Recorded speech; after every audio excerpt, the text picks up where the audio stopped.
پیدائش اس کا 33واں باب جو 20 آیات پر مشتمل ہے۔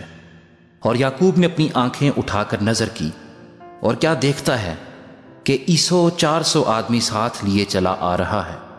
تب اس نے لیا اور راخل اور دونوں لونڈیوں کو بچے بانٹ دیے، اور لونڈیوں اور ان کے بچوں کو سب سے آگے، اور لیا اور اس کے بچوں کو پیچھے، اور راخل اور یوسف کو سب سے پیچھے رکھا، اور وہ خود ان کے آگے آگے چلا، اور اپنے بھائی کے پاس پہنچتے پہنچتے 7 بار زمین تک جھکا، اور عیسو اس سے ملنے کو دوڑا اور اس سے بغل گیر ہوا اور اسے گلے لگایا اور چوما، اور وہ دونوں روئے۔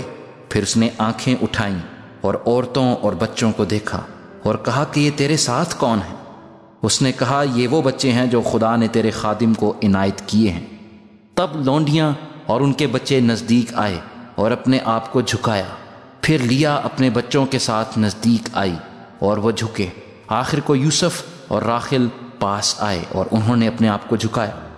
پھر اس نے کہا کہ اس بڑے غول سے جو مجھے ملا تیرا کیا مطلب ہے؟ اس نے کہا یہ کہ میں اپنے خداوند کی نظر میں مقبول ٹھہروں۔ تب عیسو نے کہا میرے پاس بہت ہے، سوائے میرے بھائی جو تیرا ہے وہ تیرا ہی رہے۔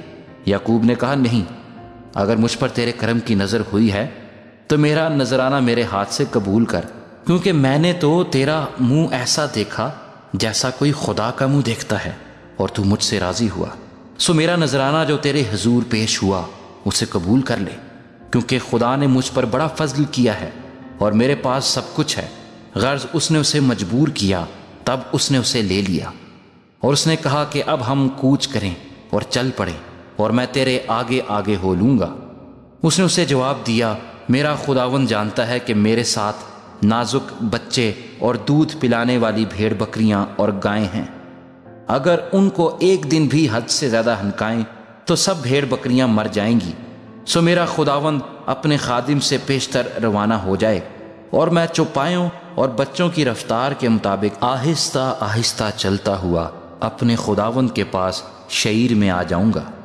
تب عیسو نے کہا کہ مرضی ہو تو میں جو لوگ میرے ہمراہ ہیں ان میں سے تھوڑے تیرے ساتھ چھوڑتا جاؤں۔ اس نے کہا اس کی کیا ضرورت ہے، میرے خداوند کی نظر کرم میرے لیے کافی ہے۔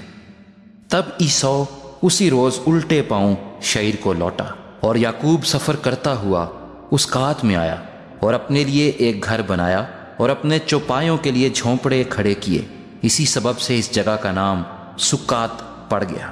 اور یعقوب جب فدان ارام سے چلا تو ملک کنعان کے ایک شہر سکم کے نزدیک صحیح و سلامت پہنچا، اور اس شہر کے سامنے اپنے ڈیرے لگائے، اور زمین کے جس قطعے پر اس نے اپنا خیمہ کھڑا کیا تھا اسے اس نے سکم کے باپ حمور کے لڑکوں سے چاندی کے 100 سکے دے کر خرید لیا، اور اس نے وہاں ایک مذبح بنایا اور اس کا نام ایل الہ اسرائیل رکھا۔